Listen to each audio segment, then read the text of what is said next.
Okay, back again. Phone never stops ringing here. We're always looking for bikes.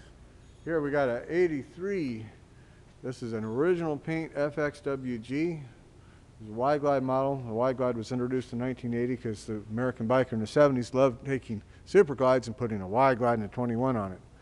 They sold an aftermarket flip-up rear fender at the time from Jammer and a few of the other companies. And we made this basic bike. Harley got smart and made it themselves. This is a real one. Original exhaust, original brakes. This is the way it came, original paint bike.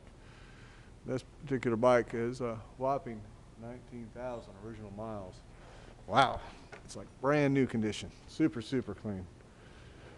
Then we got a little Sturgis Custom here. You boys get these bikes, man. If they're stock, leave them alone. He spent all kinds of money, put this dumbass front end on it, put pipes on it, put forward controls on it, spent all kinds of money to take a beautiful original bike and just fucked it up. Leave them alone. If you want a chopper, buy something that's already chopped. These are antiques now. Don't play around with it. 77 lowrider, has original exhaust pipes on it with a 1980 muffler. 80, they still had these nice little 2-in-1 collectors on them. Somebody put a police solo seat on it. This was actually an original owner bike, and she repainted it and rode it, and I'm still not sure what I'm going to do with it. It's just, I've got all the stuff to put this bike back to stock and original paint and everything, and it's just kind of rough enough. Do I really want to do that? And I'm not sure, so I'm just letting it sit right here while I figure about what I'm going to do with it. Got a 59 Panhead. I got a little oil leak in the front base cylinder. We're going to fix that and unchop it, make a nice little bobber out of it. You get to see us do all that. It's super clean. It's brand new rebuilt motor. And that's a Harley motor, not a S&S motor. Whole thing's done, motor, tranny, everything. It's a real clean bike. Might put a little sportster tank on it. Might leave these tanks here. I still haven't figured that out, but it's a cool little bike. Here we got a 1950 Panhead. It's a beautiful original machine. So it's all original stuff, exhaust, everything. So it's just been repainted. There's essentially no reproduction on this bike. It's like, wow. Just very cool, very cool. So, right Speedo, original emblems, right trumpet horn, which I need one for my 54 over there. Mine was rusted in half, but we'll get to that in a little bit. We'll rip that bike apart. You get to see us pull this little 54 apart, and every nut and bolt, we got some special goo. It'll take all this little corrosion off everywhere, and it'll just bring it like brand new. Won't hurt the paint, won't hurt nothing. It'll just be like, wow, you know, original machine. So, as I said, we do play around with the Evos. Every once in a while I get them and trade them into something, what have you. So, I'm not sure what I'm going to do with this. It's just sitting here looking good. I just enjoy having them around me. We got a 48 Panhead. Believe it or not, somebody stuck a big inch flathead motor in it. But this is a 48 Panhead. It's got Panhead tanks. Flathead and pan tanks are two different things. It's only got 31,000 original miles. Look at that. It's 48. Different neck. See, there's not machined here for a steering dampener knob off of here, which would take a wide glide type front end. This 48 has a offset springer. You can see the offset right here. It's a 1 year only springer because you have the fork knock here that goes into the neck. So it's a 1 year only frame, 1 year only fork. And it is a actual Panhead. This is original paint. It's not been touched, so I bought it just for that. Unfortunately, my driver got one over on me and told me it was original paint on the sheet metal. Instead, you can see the orange peel.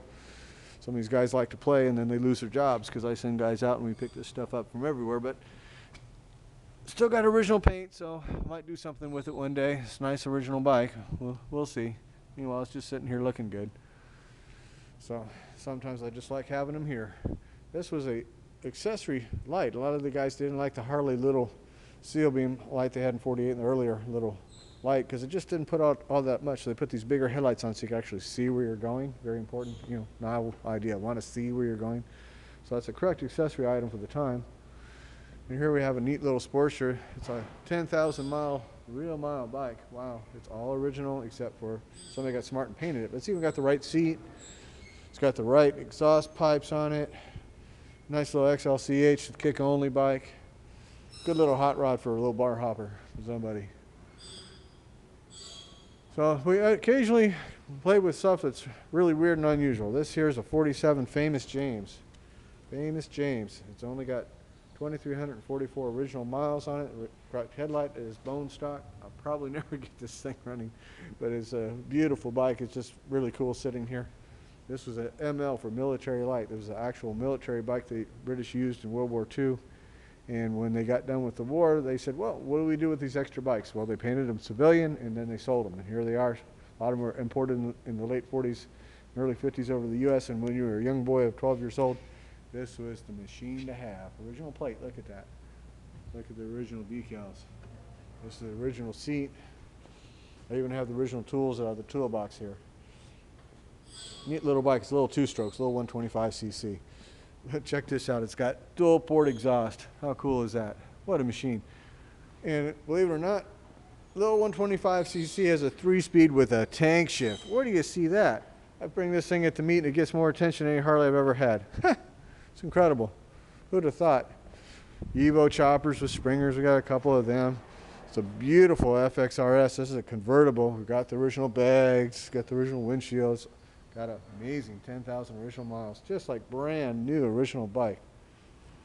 Then we do some wild custom stuff. We play with basket case stuff. We've got several of these original paint generator shovel heads we're playing with right now, getting them running again. And here's a restored one. These things always come with rusty tanks, so we're getting the rust out of the tanks. We got special goo for that. It's all about the special goo. You got the right goo, you can do all kinds of cool stuff. So we're painting this one here. I wasn't happy with the paint job. Here we got a big twin flathead. Now they made the big twins and they made the small twins. 45 means it's a small twin. The big twins are made 74 cubic inch and 80 cubic inch. This is a 74. See where the chain is? A big twin always has a left side chain. A small twin always, just like a Sportster, has a right side chain because that's where they got their Sportster. Here's a cool little bobber, a shop up north built and needs some money. We got it off of him. And we're going to get this running and paint it up here pretty soon and figure out what we're going to do with it after that. But meanwhile, it's a cool little bike just sitting here. Kind of neat the way he did it. So we got to get it all dialed up, put a brake on it, all that kind of fun stuff. Here's a nice little Sportster. We'll do something with it one day. It's always just sitting here waiting for me to even wash it. Only so many hours in the day, but this is what they look like when we get them in. And as I showed you, when we get done detailing them, they look like that. Wow. From that to that. Magic. That's me. Magic. So, hopefully you tune into our channel again and see all the cool stuff we'll be doing. We're going to be going out in the field all around the country, getting all kinds of cool motorcycles and who they are and where they are and what they were. You want the real deal, the real Harley Davidson. Find out what really happened back in the day when bikers were bikers and we knew how to kickstart a motorcycle. We actually knew how to kickstart our bike. We didn't injure our fingers starting the bike. We actually kicked it and we knew how to start it. That's what we did. And I'll be taking you all there real soon. So stay in tune. See ya. Bye.